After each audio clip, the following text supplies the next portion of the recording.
Been used.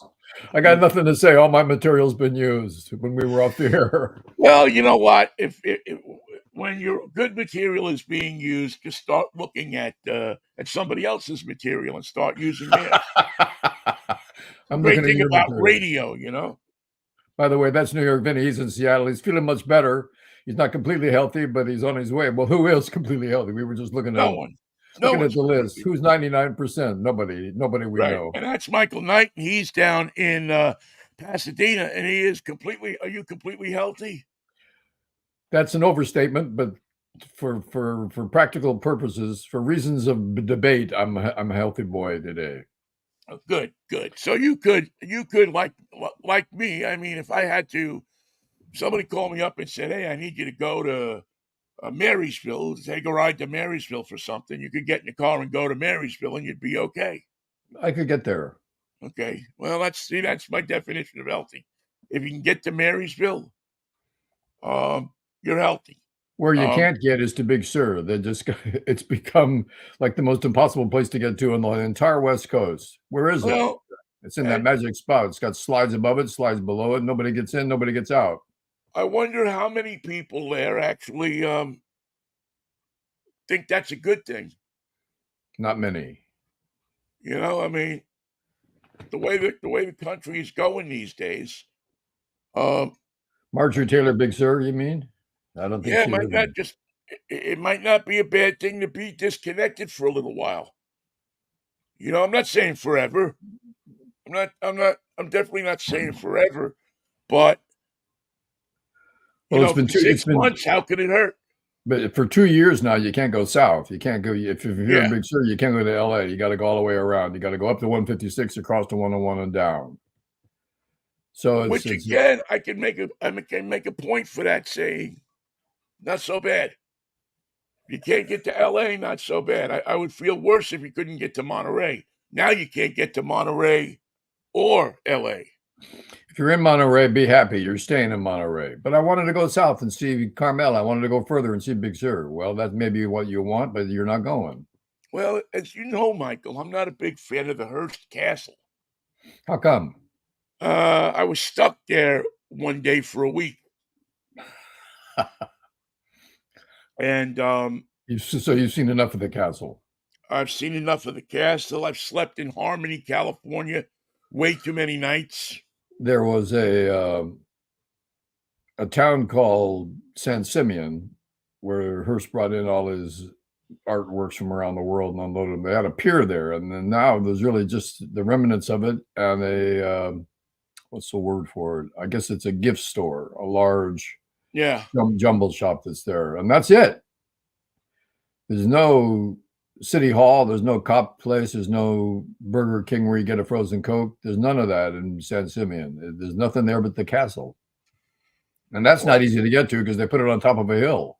right. And they have a long, I mean, I know exactly the place because I stood on that particular corner of where you turn off of Highway 1 and go up that road to go to the castle for probably 3 days in that spot, uh, and couldn't get a ride. I was hitchhiking, and nobody would pick us up. How much luggage did you have? Did you have like 5 or 6 big? Just 2 knapsacks, man. We were hitchhiking. We were traveling light, and it was funny because, well, it wasn't funny. It was funny the first day, and then the second day it was still kind of funny. But days 3, 4, and 5 started to get a little ridiculous. Did you have good weather? Um, was decent most of the time. Yeah, I think maybe one day it got cold.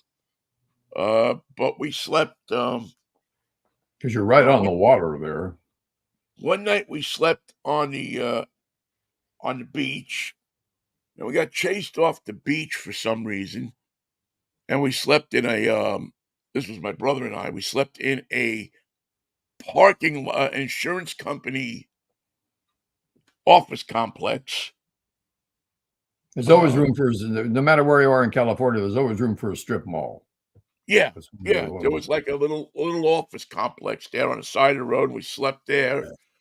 Um, and we finally got out of there. Some woman in an orange, a woman and her daughter In an orange Charger in an Hellcat. orange BMW 2002 was driving to the castle. And she stopped on the way up to the castle. If you're still And here she when I said, get out, "How far are you guys going?" I said, "Well, we're going to San Francisco." Well, she said, "Well, I'm going to Mountain View. pretty close. At that point, So that's if pretty you're close. here," she said, "you probably won't be here, but if you're here when I come back, Mountain come View, in here with we us." You're come. right. You got it. Which I found really nice. Number one, because it was a woman. Number two, she had a kid with her, but she was a lovely lady. And, uh, 5 hours later, when she came back, we were still standing there. Wow. And so she picked us up, drove us all the way up to Mountain View, actually wound up letting us do some of the driving. She was, I'm telling you, just a real bought us lunch. We didn't have any money either. I mean, we had like zip. I mean, we were busted. We were busted. We were hungry. We were stuck. And she finally got us up to Mountain View and gave us money to take the train the rest of the way up to San Francisco. Wow.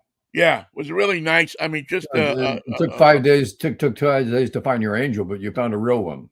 yeah. No, we found it. We found an angel, man. It was really. We were very.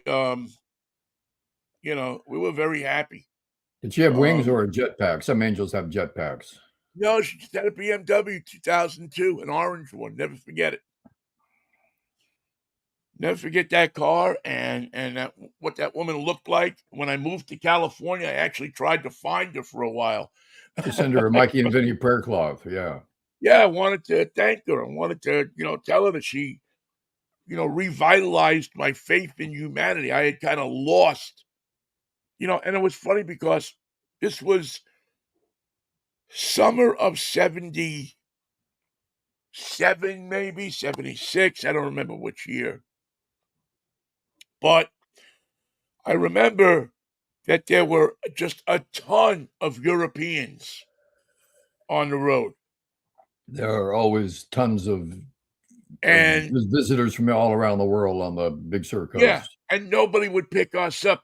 Every European we saw got picked up. We see him driving past, but we couldn't get picked up to save our lives.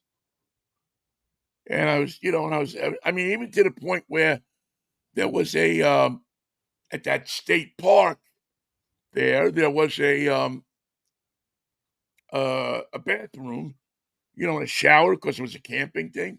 Right. I remember actually I had a beard. I shaved the beard That would help your because chances. I thought that was, that maybe that's what's stopping people. I couldn't believe that in California I was shaving a beard to exist, but One of my favorite spots along the coast is right there. It's called Piedras Blancas, and it's there's nothing there.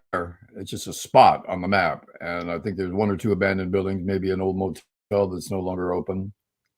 But it's one of the best views on the coast, and one of the best beautiful spots thereabout. it's a gorgeous place, man. I mean, I mean, it really is. I mean, it was sad that it turned into that kind of, you know, Nightmare. uh, nightmare for us, but it really is a gorgeous spot. Um, my favorite spot on the coast is San Gregorio. Uh-huh. I've always loved San Gregorio and the Cascadero, that spot of coast that's down below Half Moon Bay. There's just always been such beautiful spots there, and I've always And and I bet you today, although I'm not there and neither are you, I bet you there's fog on the coast right there because you can always count on it. yeah, almost all the time. I mean, it's just the way it works there. Except for I think October, isn't it? Isn't there like 1 month or a month and a half No fog. where it's a lot less fog. I wouldn't say no fog, but somehow the temperature, the condensation, the temperature, and everything all come together to create like The no word you fog. hear the word you hear so often in Monterey and Carmel is the upwelling. Huh. The ocean has a current that goes from the bottom to the top in that particular spot. And the fish and the nutrients and the kelp and the air and the water and all the aspects of all those things work together are treated to the upwelling from the bottom of the ocean to the top of the ocean. It comes right up on the Monterey coast, and that's one of the reasons Well, that you supply it with fog. By the way, I called the Giants and I said, "Look, Vinnie doesn't feel well. You guys haven't been playing all that well. You can lose a couple games and make him feel better because the Mets are in town." What do? It's like I didn't call. It's like I didn't even leave a message. It's like I didn't even put in a word for you. They win 2 in a row. I don't know what they're going to do tonight. the one time I want them to do something right, the Mets, they can't do it. Although I guess the Giants got a pretty nasty little note this morning as Blake Snell has gone on the disabled list. Well, we knew something was wrong. He's pitched 2 games. He has an earned run average of 13. I don't know what's wrong with him, but didn't they give him a physical before they gave him the 56 million? Didn't they I want hope to so. look at it? Didn't they even want to look at his arm? Well, it could be that, or it could be that Robbie Ray just talked to him and said, "Listen, you can Here's a get great. this money without even having to throw a pitch. You don't even have to go to the ballpark. You can go to Disneyland. You can stay home. Where do you live? Oh, you live up in Seattle? Oh, yeah, you can stay there." You can stay there. Scott Boras said, by the way, that Blake Snell was in shape, ready to go. Yeah, He missed. He well, missed. He missed. He had 0 starts in spring training. He's had 2 starts since then, and he's been. They lit him up like a big sign that says 75 beautiful dancers and 2 ugly ones. Of course, when you go to the ballpark, who do you see? You see the ugly ones. I've always said about Scott Boras that I wouldn't believe a word he says, If he's but speaking, he's lying. yeah, but I certainly would want him representing me. Oh You know? yeah, Yeah, I mean, say what you want about the guy. The guy gets top dollar for his clients, and he and may he's not just be loved and they by get a lot he of the gets rid team of the owners, guy. I'll pay but you 25 pay you $25 million a year for New York Vinny. He said, "We're not entertaining offers under 35. It's been a great day. See ya." But wait, yeah, no, we're done here. no, Call me when you're ready to deal. yeah, I mean, fascinating guy to talk to, and certainly gets top dollar for his clients. But boy, if you are a general manager or a team president, you don't want to see this guy coming down your hallway. Because here he comes. Yeah, because here he comes, and one of the most well prepared people He that thinks I've. and he gets in the room and you got the feeling that he thinks you're stupid. Why are we talking? You know what I the don't think number it's is. a Why are we feeling, even Michael. I talking? think he does think you're stupid. I think that's one of his qualities is that he knows how stupid the owners are, And and he's figured it out to a T. he might be right, despite what he may or may not know about his players or their health or their ability. By the way, what's the problem with Schnell? Must have something to do with his left arm. Yeah, let me look real quickly here. Left abductor strain. Well, that's better than an arm. Yeah. Um, they've called up Landon Roop They just sent him down to to make room replace for him. the guy that they traded from the oh, Mike White. Where did he come from? Mike White? Let me look at my transactions. Yeah. Yeah, we just got a picture from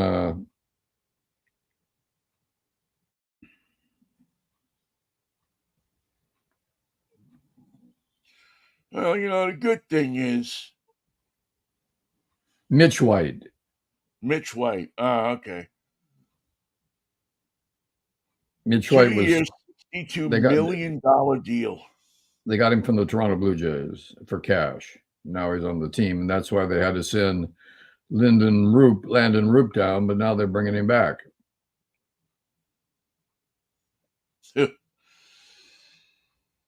Yeah, it's It's I don't know what 15 to say. days. Yeah, 15 we'll days see on how the that list. works out.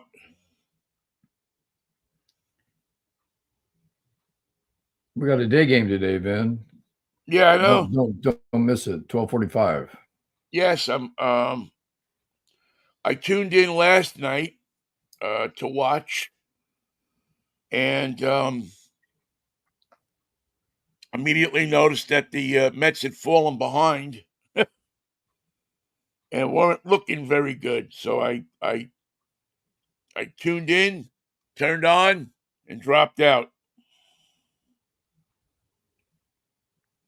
One of the aspects of the Giants playing the Mets is that I always think of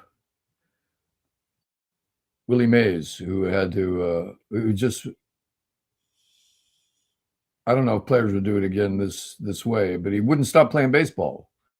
He figured he still had something to prove, something to do. He didn't have a plan B. He wasn't going to open a vineyard. He wasn't going to sell cars. He wasn't going to have a top of the hill Daily City Willie Mays stereo store. It was baseball, and then what else? And the answer was, I can't think of anything else. Well, yeah, it was interesting too. In that, in my neighborhood, on Astoria Boulevard, which was not too far from my house, was a bar named Margaritas. Who owned And that?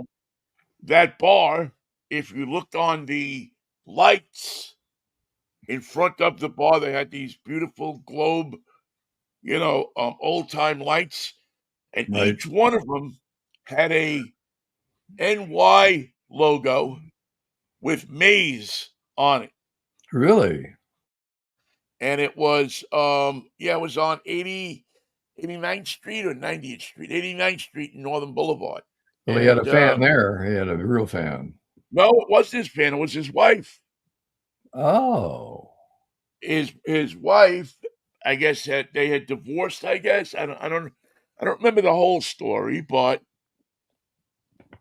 um and he used to be there during the winter.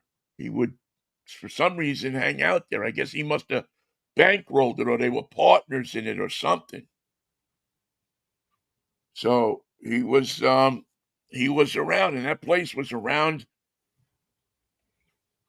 until, well, definitely after he retired. I mean, it was around probably till 75, 76, something like that.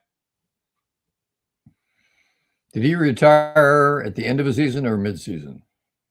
End of the season. He retired at the end of 73, I believe.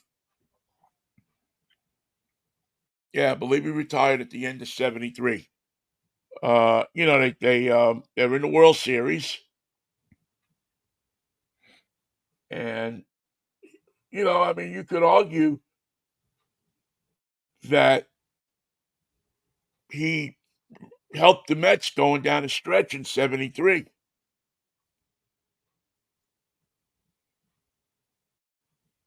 Um, I mean, it was a banner day in New York when they traded him back, but not just because they were getting Willie Mays back, but they were also looking for a spark, something to Something to motivate these guys. and I mean, the reality is, what could motivate you more than having Willie Mays on your team?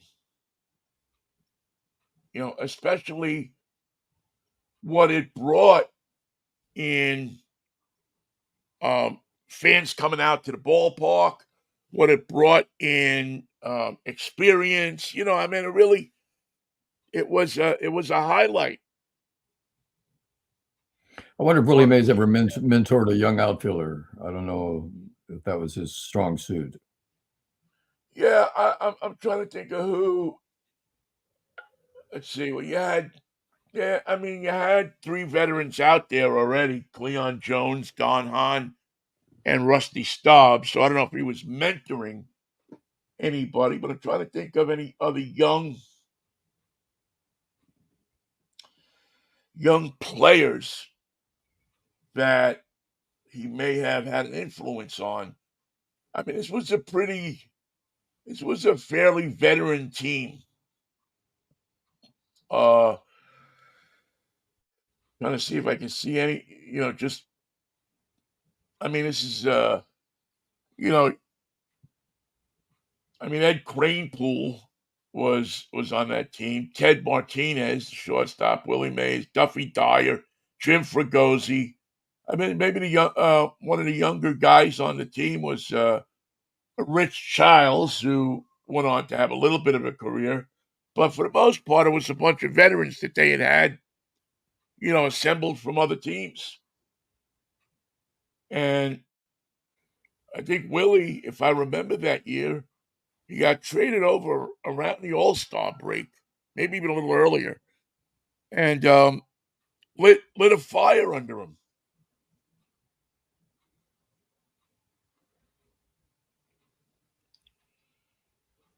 And I think it was something How for was Ed Cranepool's abductor? I guess it was okay. I mean, he played a whole lot of years. He didn't know he had one through his whole career. My abductor, I don't know. Was that in my car? What is it? Yeah, yeah, no,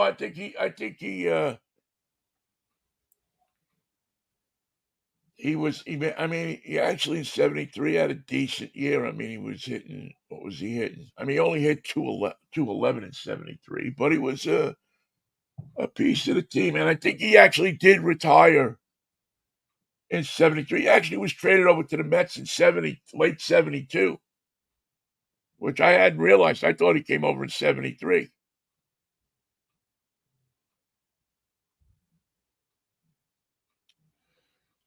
So, Blake Snell's deal is not a 1 year as I thought. It's a 2 year deal for 62 million. But right. apparently in the deal there's no paragraph saying that he actually has to pitch for the Giants. He's on the team, he's being paid, he's got a uniform and a parking spot. And that's really about it. That's all we have. We don't put him in the games. We don't ask him to come to the ballpark. We don't talk about his abductor in front of him. It's just Well, I it's know a that he has an quiet option at the end of it's the a year. quiet relationship. Yeah, I mean, I know that they can get out of this deal at the end of the year. I think he had an option on that first year. Um, Nobody. We talked about that he's the 2-time Cy Young Award winner, but we never said anything about his abductor, and now that's all anybody wants to talk about, especially me. well, yeah, Michael, I guess if they shell out that kind of money The to have Schnell you out. on I the get team, it. Did they shell it out or snell it out? no, they shell it out to a Okay. Snell. They shell to a Snell, that kind of money, and you basically don't, pitch three. What was he pitched in 3 games, 2 games? He's had four. This was going to be his fourth start against the Mets, which is not going to happen. So we don't Yeah. want to So, overwork him. His abductor being such as it is. well, um, so far it's not a good move for the Giants. It sounded like it was going to be a good move. Well, through the off season, he didn't get any offers. Now, did he have this problem before he signed? Is this something Yeah, that but there flared was a up lot of after he guys that signed? didn't get offers. This was I mean, there's actually a lot of talk about bringing another collusion case. It was a good year to collude because it was a small. There were a lot of prominent names in it, but the availables were small in number. Right. And,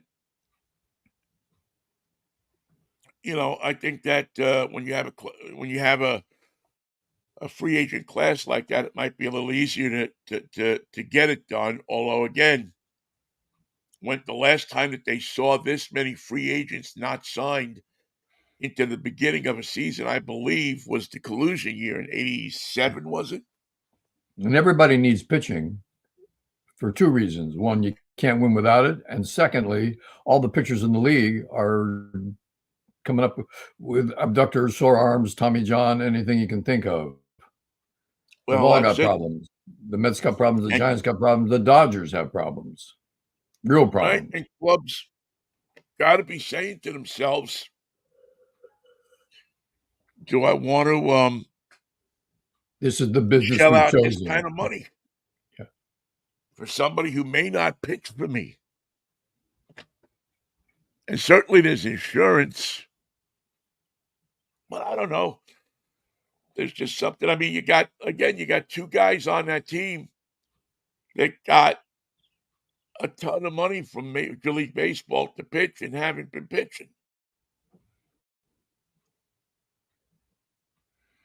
It's a Both of them have Cy Young awards, yep. but Cy Young is for what you did. They're paying him in essence and Robbie Ray for performances that they did with another team. For a promise. It's like Wimpy. You're giving him the burgers, but he's not going to pay you till Tuesday, and maybe he can't pay you then because of his abductor. Right. Right. Right. Wimpy used to always pull his abductor. Well, it's hard to lift them hamburgers up. Well, he would eat them one bite. He wouldn't eat it; it would just disappear. He would put his hand to his mouth, and then would boom. And you'd see those lines coming out. those I don't know what it was about. I don't know what it was about Tuesday with Wimpy, but he was never going to pay you on Monday or I'll see you on Wednesday. It was always Tuesday. I'll gladly pay you Tuesday for a hamburger rendered today.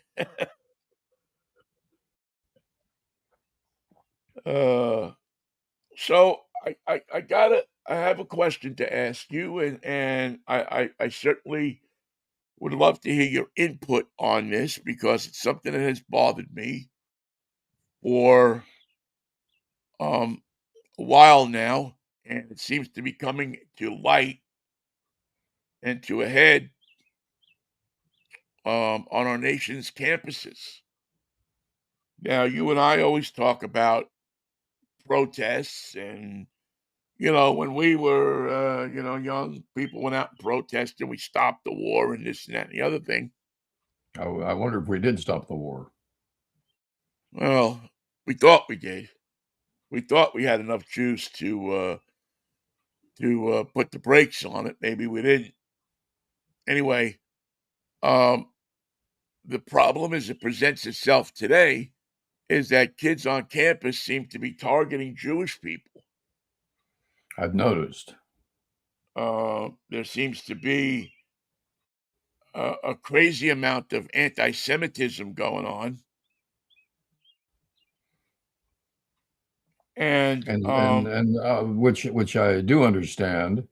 It's traditional, but I don't understand how they can support Hamas at the same time. What is so attractive about murdering atrocities that lets you pick one side over another? Well, that's what I'm having difficulty. I mean, I'm having difficulty with the whole thing. I know that there is Israel botched their response. They just botched it. They said, that's an atrocity. We will answer with an atrocity. That's a mistake. A terrible, awful, tactical mistake. Right, but why are you putting Jewish students that go to schools in fear of going to school? What do they have? Just like if you want to say that the Palestinian people don't have anything to do with the terrorist organization, then why are you making it uncomfortable and difficult for Jewish kids, students to go to school? And it's the same. To put them in fear. It's a of ham-handed response. As the atrocity was met with an atrocity, now these protests are not saying stop the war, free the Palestinian people. They're saying some Jewish kid from New Jersey is the problem, and right. that's preposterous. And that means that they botched their response, just like the Israelis did. Yeah, and I don't understand it. I don't why understand why they all of a sudden think that this is the right way to go about this. I don't have a problem with them being against war or being against killing people or That's even not what they're being against saying. Netanyahu. But Netanyahu is not doing this in the name of uh, Arthur Hershkowitz, who is from the Bronx and goes to Columbia University.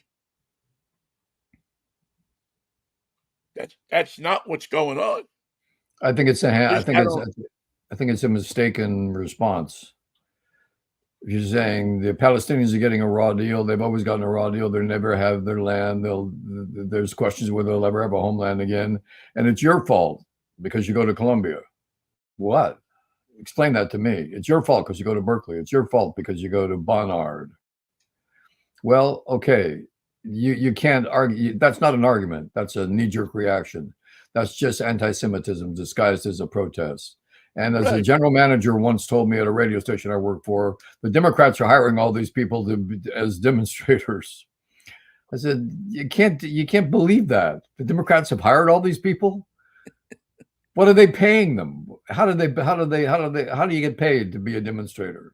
How do you sign up to to work for the Democrats and be so? But my point being, although we're a little out of focus with this one, who are these protesters on campus? Is every one of them a student? Well, see, that's Is kind every of the one of them point I was. majoring in history at Columbia? I bet that's not the case. Right. This is the point I was going to get to is that you start to firmly believe the more and more you read about it, the more and more you see who these people are, is it's the same type of agitators Professionals. who showed up at the Black Lives Matter rallies Yeah, you're right. and tried to We want to get in on the action. yeah, yeah, We're here to mess it up. uh it's almost like you would believe that there is somebody paying these people or paying them to organize to And to be to and to bring be this and to kind be of and to be there every day and to come up with a plan and to say we're going to demonstrate here. We're going to make sure these offices stay closed. We're going to make sure the right, university is crippled. We're going to right, make sure that the law school can't take their finals. right. It would almost lead you to believe that maybe there's another country who might want to see this because this sows the seeds of dissent among people, um, and that we are again a nation that people don't think can handle two things at once. I mean, you can be pro Israel and anti violence. I'd like to know how a group of protesters on the campus of Columbia University can tell who's Jewish when they're walking by. How can you be certain that you got that right? Well, you I'm, can't be. I know a I'm lot Puerto of Arabs Rican. that look like Jews. I'm Puerto Rican. No, you're not. You're Jewish. I know a lot of Jews that look like Arabs and Yep. Puerto Ricans. It's It's New York. fool's errand is what it is. You can't guess what anybody is in New York. It's been a melting pot since forever. Well, yeah. I mean, it's like L.A. You go to LA, you can't tell who's Spanish and who's half this and that and the other thing. I find it interesting that like it was in the old days, Berkeley's involved, but USC and UCLA are not. If there's demonstrations there, they're small by comparison. Yeah. Is that because the sun comes out and we don't care about Palestine in LA? By the I, way, there I is no don't place called know. I Palestine. I just find it Used to be, but not um anymore. Yeah, I just find it really odd, and I don't have like a to sit here and say I have an answer to it, except for the fact that you need to be have all of the information, not just one side's information. Not I just think show up Vinny, because I think Vinny, the radicals on either side will take advantage of whatever the situation is to radicalize themselves and hopefully to radicalize you. So it doesn't really matter what the cause is. Is this a time to get in the streets? Yeah, it is. What's the problem? We'll figure it out when we get there. But we're against it. yeah, yeah. I don't know what you can do to combat that either. That's another one of the points that I wanted to bring up is that how What is do you anti-Semitism? combat that? What has anti-Semitism ever solved? What has it ever cured? What has it ever settled? What has it ever? Who's ever been calmed down and made to understand with a stream of anti-Semitism in their face? Whoever came to their I senses because they figured, oh, you hate me because I'm Jewish. I understand now. We'll be friends. It's not the road to anything but more hate. Yeah, I can't think of anything that's ever. I mean, did did the final solution in Germany did that solve anything?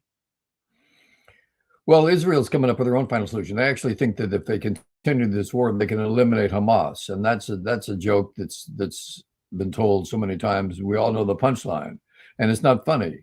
It's not going to happen. All they're doing is creating more members of Hamas.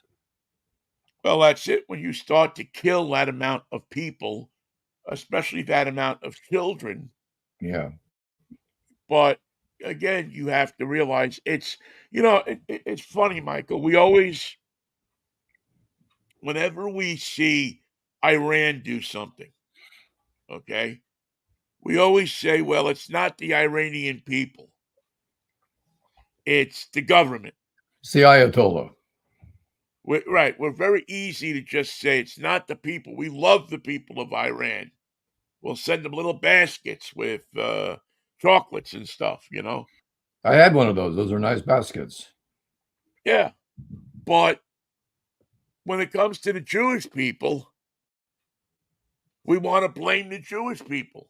It's not just their government, or it's not just Netanyahu. It's not just the leaders. It's not just the militaristic people. It's the whole country. Well, it's a smaller faction than you might realize. There's in the so-called war cabinet that they talk about. Well, first of all, in the parliamentary government, you put together factions to get elected as a prime minister. And the factions that you put together are warring factions. They are not in alignment with one another. They support you as the prime minister, but they do not support the rest of your support that allows you to be the prime minister.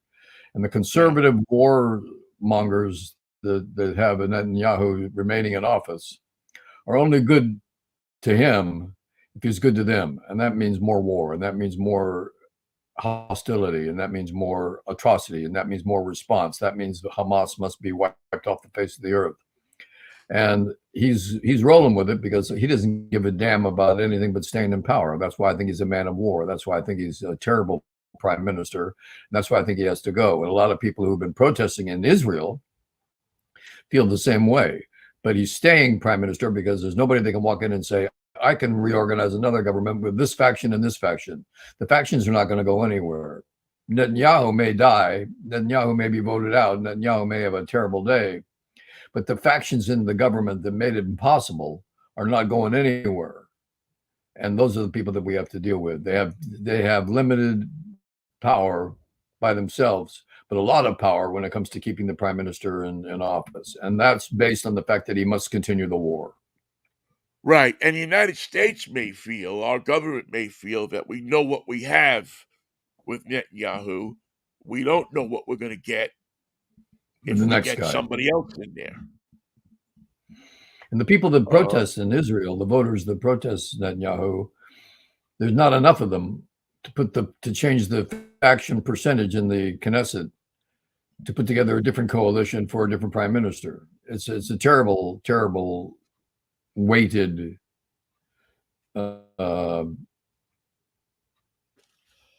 selection of these entities within their government Many of them are progressive, many of them are peace loving, but many of them are warmongers, and they've got the vote right now. They've got the edge. Right. And I guess as I look at this down the road selfishly for the United States, I look at this and say, well, this could at some point profoundly affect the general election, the presidential election that's coming up, because Biden's numbers on his handling of this are going down. They're not going up. There's a Unfortunately, lot of Trump doesn't people. have a workable opposition to this. Right. But people are so pissed off at Biden Mm-hmm. that they look right. at Kennedy and say, well, I'm not going to vote for Biden because he is enabling Netanyahu to do what he's doing. They're But I'll vote for sending Kennedy now, because he doesn't believe in medicine or science.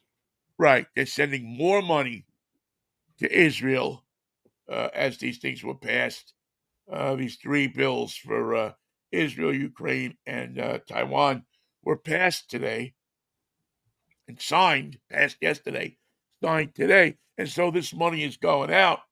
Now, all of a sudden, you have More the United great, States paying. more bombs for Israel, bigger bombs for Yeah, Israel.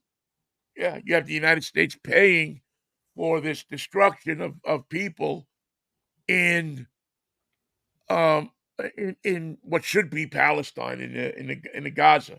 And what we can't say is this money is conditional. You can have the money for defense, but you can't have the money for offense. You can't bomb the people. You can't do this. You Well, can't do that. And I even when we make suggestions, we don't get our way with Israel. We give them the money and they spend it how they want it.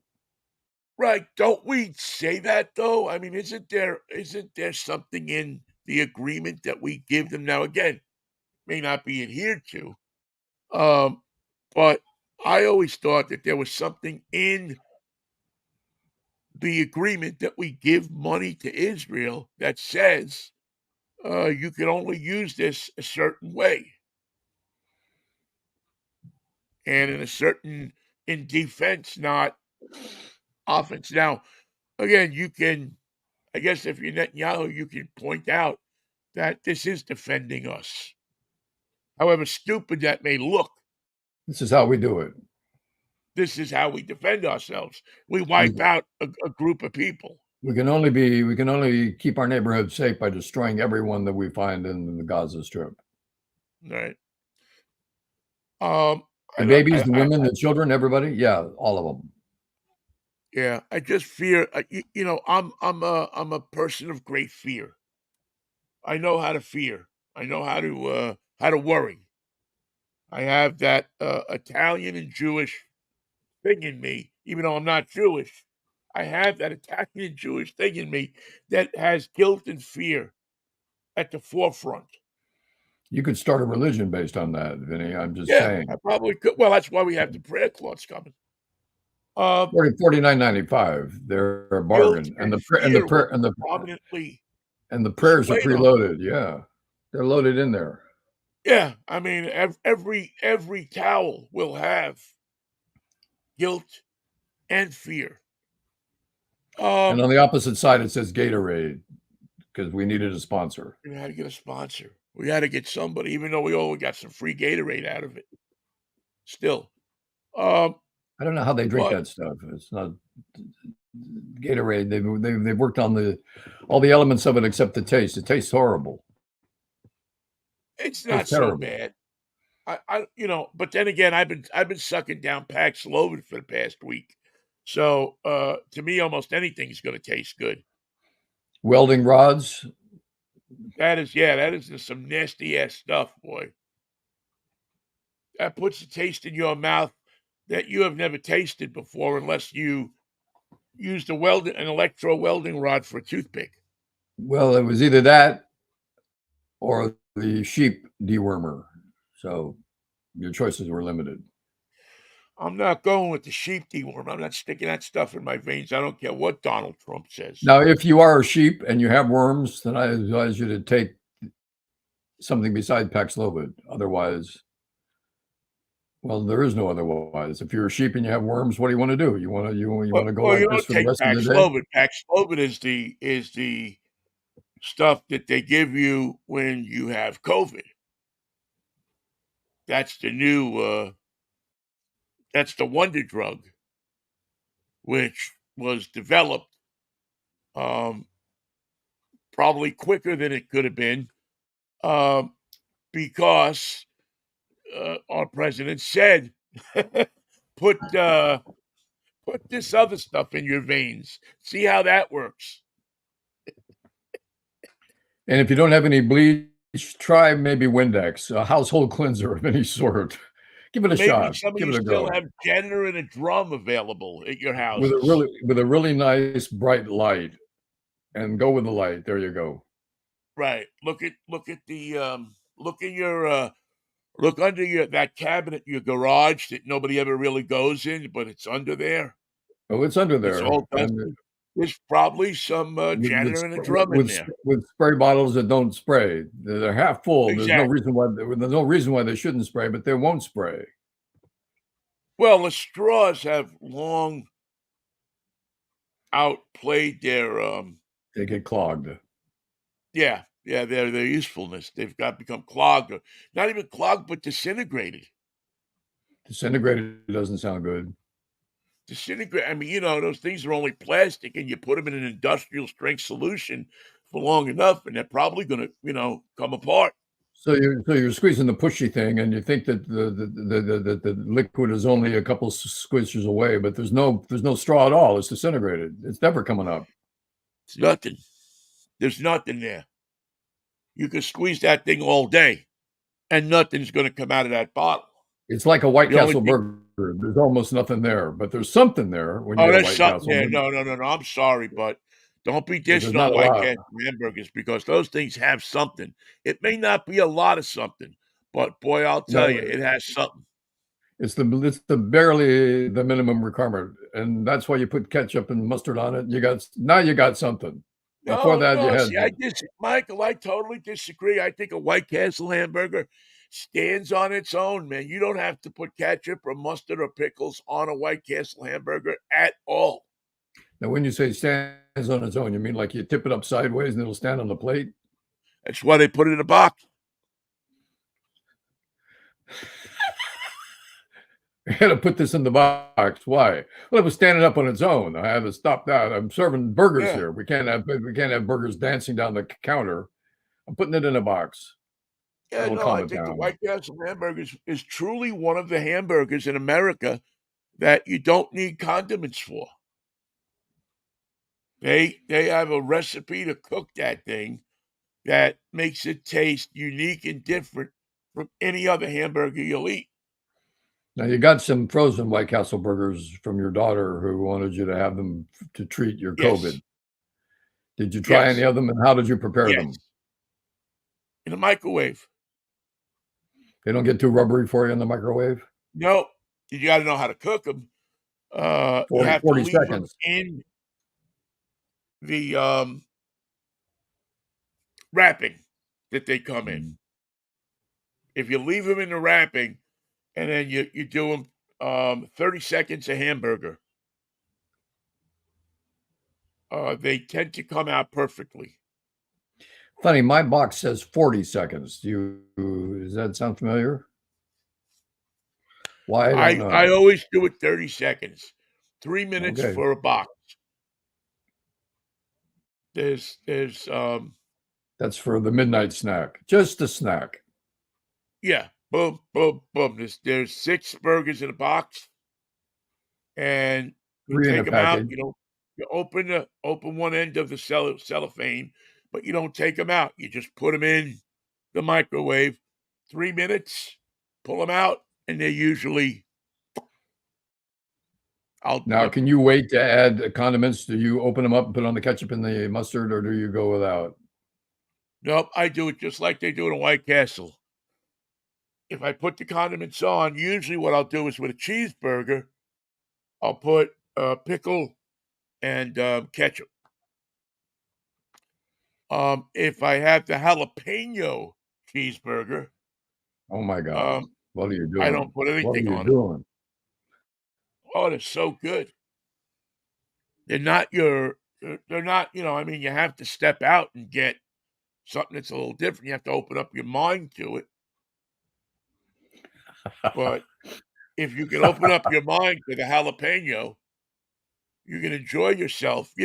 Again, we're not standing on 137th Street and Bruckner Boulevard anymore. No, we're not. We're in a frozen food case, 3,000 miles across the country. Well, my first White Castles were in South Miami, Florida, off Dixie Highway, and I remember that place quite well because no matter where you go, the guys behind the counter working for White Castle are all seemingly to be the same guy. It's a Yeah. variation. It's a variation on the same guy. I don't know where they get them. I don't know where they're born. I don't know where they're recruited, and I don't know how they retain the workforce. But they all appear to be cut from the same cloth wherever you go. Well, when I was young, we used to have the women. There was predominantly women, old women behind the counter. Old. They had to be old. Old, yes, they had well, I'll say old to me because I was young and now they might not be that old. They might have been in their 50s. Yeah. But you very rarely saw a young, attractive woman working at White Castle. And part of that was they had to wear hairnets. Which is not a Hooters look. That's not the way they look at Hooters. Right, which and they had these white uniforms that made you look like a nurse. That's what they were looking for. That medical vibe. Yeah, you had the hairnet, and I remember they had the White Castle hat. The White Castle hat for women looked like a nurse's cap, except it said White Castle on it. And because when White Castle opened back in 1921, I was there for that. I was going to be, but I was busy that day. The whole thing that they were trying to project was this hospital type cleanliness. Just the white Uh, walls, the white tile look. right, because the stainless steel, because Orwell's book had been out not too long, Animal Farm, and people were literally scared off of beef. Wasn't that not Animal Farm, but oh damn. Never mind. Uh, no, I have the title of the book wrong. The Jungle? It was Upton Sinclair. Yes, thank you, Upton Sinclair. Thank you. I had my scary authors mixed up. Remember Um, Teddy Roosevelt said he was never going to eat sausage again and had it taken out of the White House after he read that book. right, Upton Sinclair. Thank you. But anyway, that was the White Castle was the answer to that.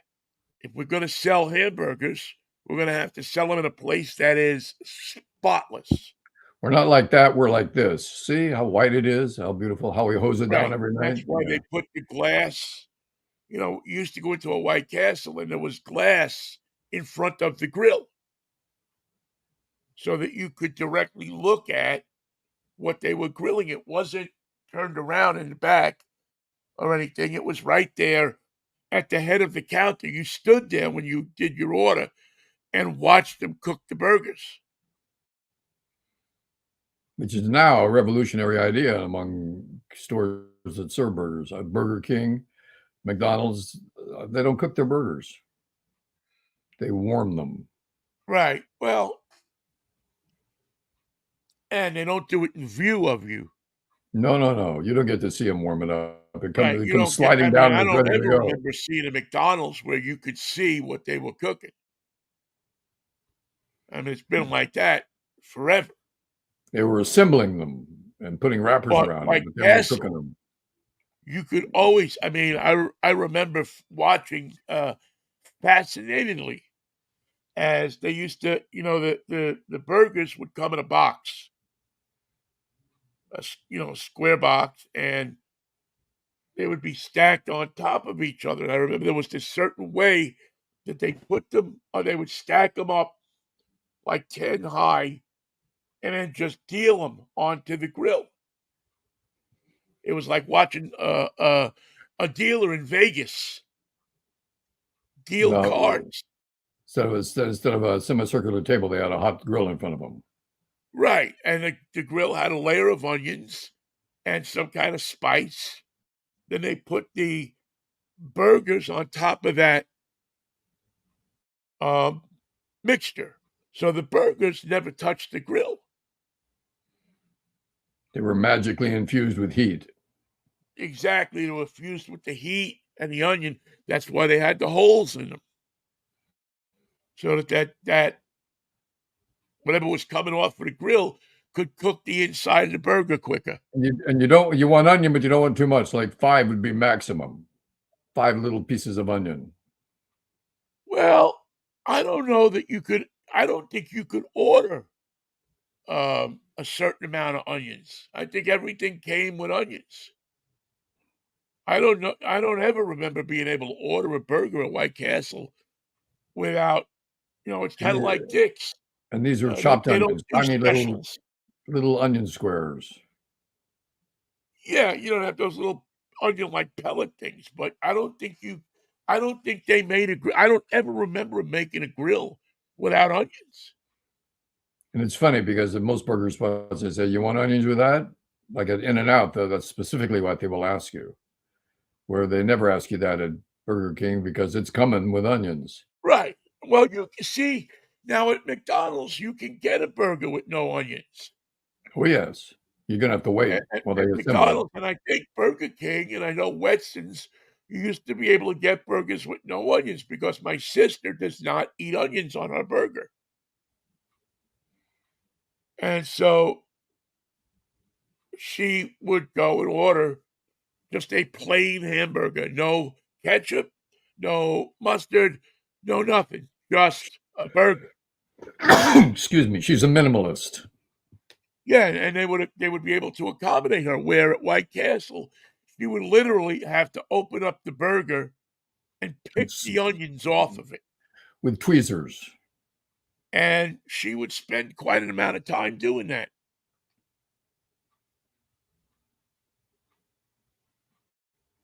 Well, she didn't like onions. What can I say?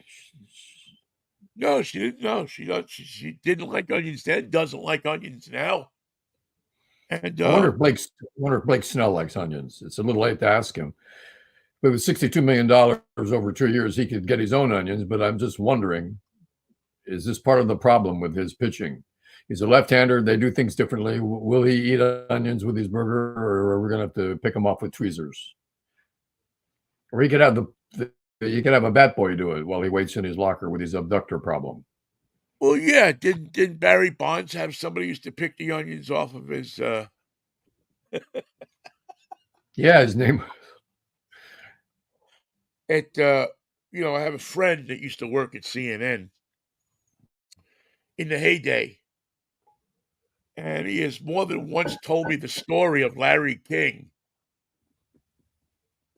who loved, what's the Chinese dish that comes with the peanuts? Uh, Kung is it Pao chicken, General General Tso. Tso's chicken? Yeah, so he loved it but Well, didn't like the peanuts. Larry didn't like the peanuts. So CNN actually had an intern whose job, and Larry would eat the same thing for lunch every day.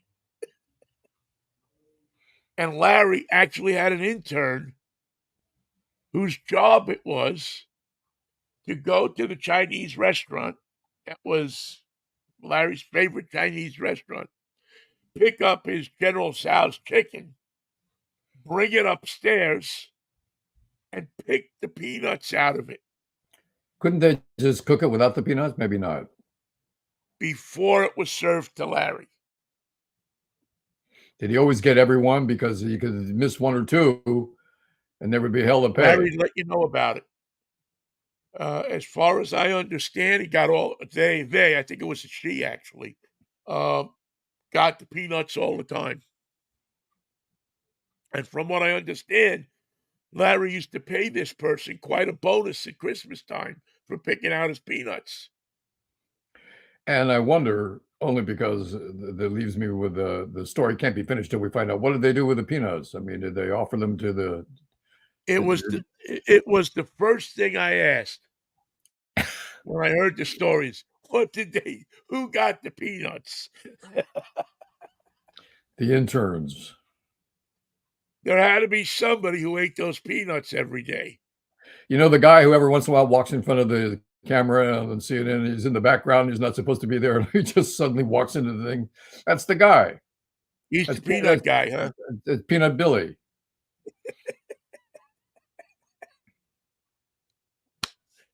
I think it's the best intern story I've ever heard. Plus, to get one of those hot Chinese peppers that clings to the peanuts, and you eat one of those, and you're doing a dance. You're in the picture all of a sudden. Oh yeah, yeah. No, it's your show at that point. Poughkeepsie, hello. That's your nuts. Yeah, I guess because I remember asking that question about why didn't they cook them without the peanuts, yeah. but the peanuts add something to flavor to the chicken. You know, I'm hungry, Ben. We went to the burgers, and I pretended I wasn't hungry. Now we've gone through the Chinese food, and there's no doubt I'm hungry. Yeah, I'm gonna. What is it? It's 11:23. It's time for lunch. It ain't Time too for early. lunch.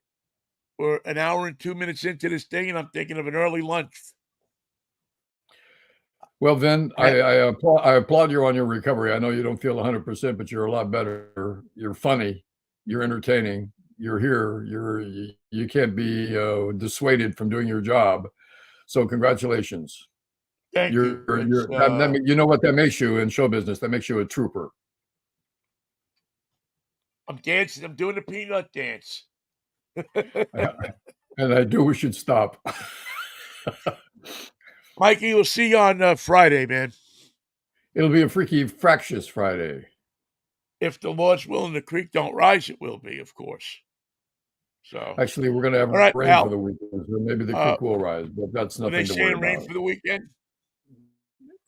LA doesn't know what it's doing. One day it's 82, next day it's 70. Next day it was. We woke up this morning. It was sunny and beautiful. Now it's overcast and ready to go. Yeah, we got that too. We got overcast. It was nice yesterday. Crappy today. So, who knows? We'll see what tomorrow brings. Friday brings, I should say. All right, man. Peace, love, and manischewitz. I'll see you on Friday. What a wine. See you, Vin. See you, Mikey. Thank you all for listening, too. Bye-bye now.